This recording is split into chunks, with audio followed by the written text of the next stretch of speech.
All right, good morning. I'm here to represent the NATO Combined Force Space Component Command. It is quite humbling to follow General Adam. So we are the operational arm of NATO Space. I'm Lieutenant Colonel Caitlin Diffley. I'm the Chief of Innovation and Prototyping. Apparently I'm not speaking loud enough. Is this better? All right. So I'm the Chief of Innovation and Prototyping, which means that NATO Space is growing amongst all the nations and internal to NATO, and we are always looking for new trends, for best in class, for what can we do to advance NATO space. And we are advancing every day, and we're finding more and more support internally from the nations, from leadership, and of course also from our NATO leadership. And that's why I'm here to look and see what we are doing today to help you understand who NATO is, what we do, and some of the stakeholders, some of whom you'll meet today. I think we have some different representation, and I'm looking forward to talking to you more. Of course, as a government representative, the next thing I wanted to talk to you about is a disclaimer, is that participation in industry events is solely informational. So what this means is I can't buy anything from you, I can't promise a contract, I can't talk to you about contracts, and even if I had money to offer you, I couldn't give it to you. So I am so happy to talk to you about what NATO Space Operations is doing in our operational domain, about our stakeholders, about some of the procurement processes, but any conversations about procurement, acquisitions, related matters would need to go to the appropriate authorities in NATO, and that's not me or any representatives from NATO today. So bottom line up front, NATO, as an operational domain, we are similar in some ways to the other legacy domains in that NATO does not own a lot of assets ourselves internally. Just like land, just like sea, we have a few AWACS, we have a few RQ-4s in the air. But if we go to war, or if we are exercising or doing events, nations contribute those assets and personnel to NATO to then prosecute on behalf of NATO. Space is the same. NATO space strategy is very clear that NATO is not in the business of launching and maintaining on-orbit space assets. Excuse me. But rather recognizes the critical impact of space domain and intends to heavily contribute to responsible space use norms to ensure sustainable access and use of space for all in defense of the alliance. So that's a lot of words to say that we're not in the business of on-orbit assets. We are in the business of using those assets that are provided by nations on behalf of NATO. So allies make national contributions or multinational programs, and we can talk about that a bit more, bring data, products, services, and effects. They bring them to us at the NATO Space Operations Center. The NATO Space Operations Center is that operational arm of the Combined Force Space Component Command that I'm representing today. In the NATO Operations Center, we aggregate and arbitrate all of those data, products, services, and effects. So when we get a request from a nation, an individual nation, or a NATO organization, we can make some of those products internally and answer the mail. And we will send that back out to any of those NATO organizations or to any nation individually. If it is a request that is beyond our internal capability, we can put that request out. We have direct liaison authority to all of the national space operations centers within NATO. So again, if we have a request that we cannot fulfill organically, we aggregate and arbitrate. So we understand, we know to the best of our ability the capabilities that those nations can offer, and we reach back out to the nations to ask if that nation would be willing to contribute that effect, data, product, service, information back to NATO, and so that we can forward it to the nation or the organization that needs it. Excuse me, and then really quick, the stakeholders I've listed. So the Combined Force Space Component Command and the NATO Space Operations Center is who I'm representing. Allied Command Operations and Allied Command Transportation are two headquarters. Allied Command Operations is in Shape, Belgium. That is our leadership. Allied Command Transformation, they're in Norfolk. They are looking forward. So when they are looking at what is force development, what is our system development, what is happening in the next 15 years, that's Allied Command Transformation. The CNET and SpaceNet, that right now is about a Rolodex at NATO headquarters of vendors and companies that have come to NATO and said, we want to work with you. NATO headquarters is collecting that, and they are building our commercial space strategy and that commercial integration opportunities. That is SpaceNet, and that is that industry focus and commercial focus at NATO headquarters. SpaceNet, of course, is space focused. CNAD is the greater body dealing with commercial integration and relationships. Of course, political and military strategy, the strategic level at headquarters in Brussels, Belgium, and then the NATO Space Center of Excellence, and they are represented here today. They have a booth, so they are another great resource. They are a NATO certified organization. In the NATO space domain, we have 3 key functions: conduct space domain coordination, provide operational space support, and develop space domain awareness. So facilitating, integrating, synchronizing effects and actions relating to the space domain. That's that aggregating and arbitrating I mentioned. Operational space support, data, products, and services in support of NATO activities, missions, operations. And one thing to remember here is that the space domain is new. We're selling ourselves to our partner domains. Space often, as this nascent domain, it was declared an operational domain in 2019.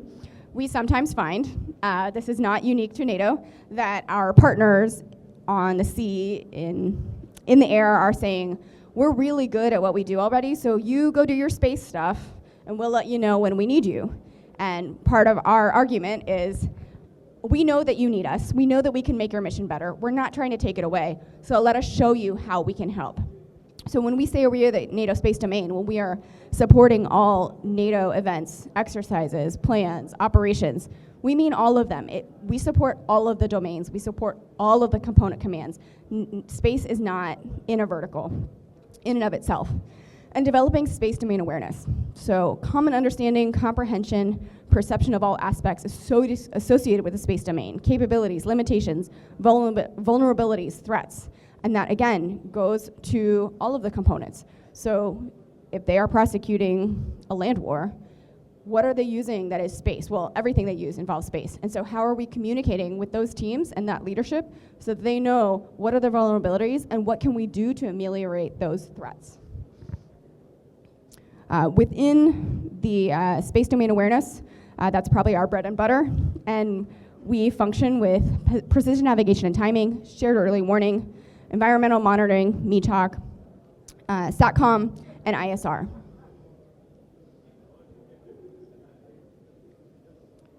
And now a little bit more about the Combined Force Space Component Command.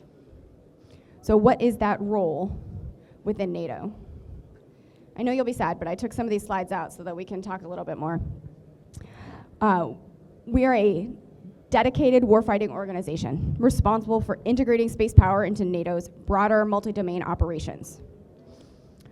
Planning, commanding, executing, and integrating. As the Combined Force Space Component Command, our boss is General Hecker. He's the commander of the Combined Force Space Component Command, and he reports directly to Secure.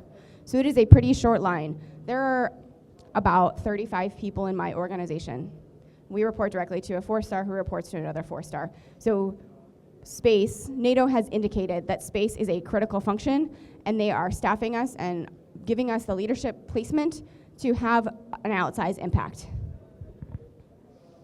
We support NATO's mission through satellite communications, shared early warning, ISR, and navigation services. So again, we support that mission through the contributions of allies as well as through the organic capabilities that we have internally. And then finally, ensuring space security. Responding rapidly to emerging threats. I know a lot of you are probably dealing with those right now. NATO leadership is not immune to those and is aware and working on plans to better understand what those emerging technologies are and what those emerging threats are and how we can answer the mail. In the NATO Space Operations Center, I have a few examples of some of the dashboards that we have built internally. These are new as of a year ago. We are working on developing and bringing a new programmer online so that we can bring these even further. One benefit of what I'm showing you today is that this is all open source information. All of this is scraped. So One challenge in space often is that every nation has really exquisite space operations, and they don't want to share them with anybody. They want to say, we've got it, and we will give it to you, NATO, when you need it and when you're ready, but they don't want to tell us what they've got, which is, we can appreciate because every nation has their own classification level, and space is new, everything is high technology, and nations want to reasonably classify what they've got. So when we can work on the no classification level, like this brief today, like our work with commercial, we are able to not only share it with our colleagues, but we can pull it in from these open sources. We can share it throughout NATO. We don't have to worry about higher levels of classification because it comes in with no classification because it's commercial data. So these are some of the dashboards that we use right now. This visualization is important for our decision making, but also in terms of supporting leadership and understanding the space domain and what space can offer to them. So we work with, launches. We work with re-entries. Why would that be a concern? We get that question often. Well, if there's a re-entry coming over NATO space, over NATO geographic sovereign territory, perhaps those nations might want to know.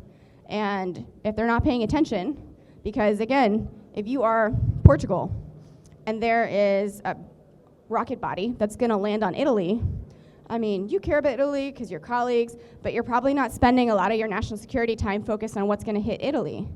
But we can have that focus because we are NATO first. We don't have to worry about one nation first. We're focusing on NATO first. So re-entry, space weather, having a better understanding of how these externalities affect NATO as an organization and NATO space.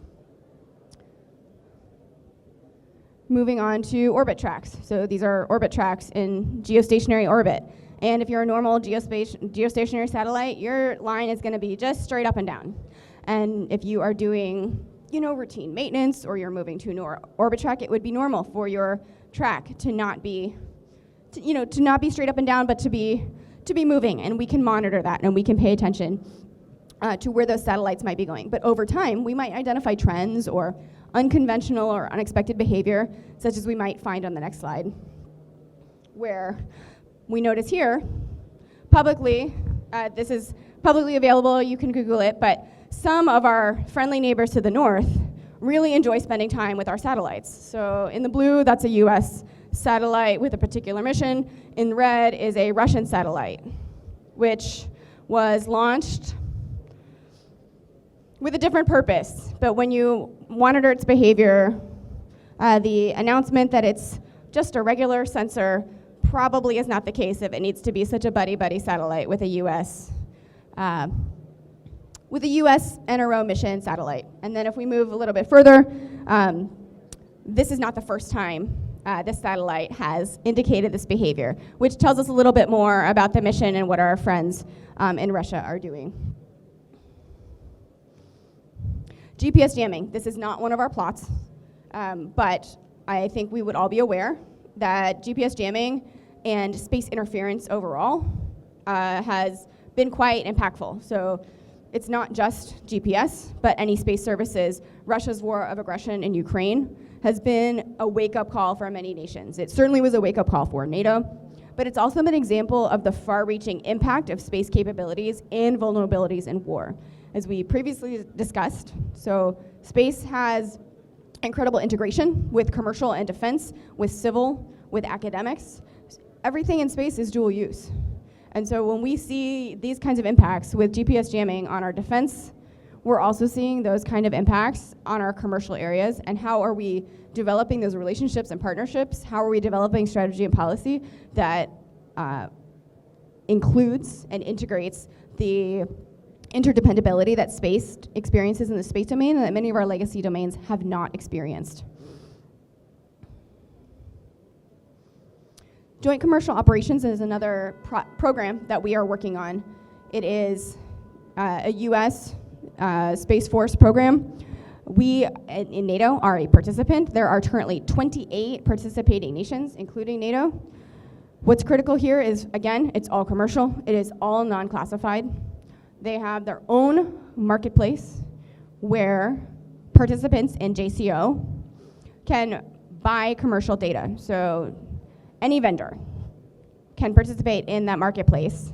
They have their own security protocols as well as vetting, so they will arbitrate any data that comes to them and then put it in a format through the UDL so that JCO or any users of JCO are getting it like an API in a standardized data format.